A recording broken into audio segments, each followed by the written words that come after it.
Good day, ma'am and sir. I'm Julita B. Sibal, 27 years old. I live in Madarulog Sur, Enrile, Cagayan. I'm married and I have 2 kids, one son 9 years old and one daughter 6 years old. My educational attainment is high school graduate. I have 1 sister and 1 brother. I'm the 3rd child in the family. I have experience as all-around housemaid here in Philippines for 2 years. I serve 4 members in the family including 1 couple, 1 baby, and 1 kid. My main duties are taking care of the kids, cleaning the house, cooking meals, laundry and ironing the clothes, marketing, and gardening. Ma'am and sir, I hope you will give me a chance to be your helper in your family. I promise I will do my very best to do my duties very well.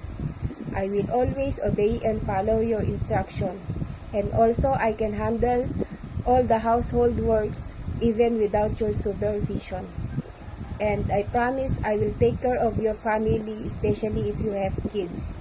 I'm a responsible person, hardworking, honest, patient, and trustworthy. Thank you, ma'am and sir.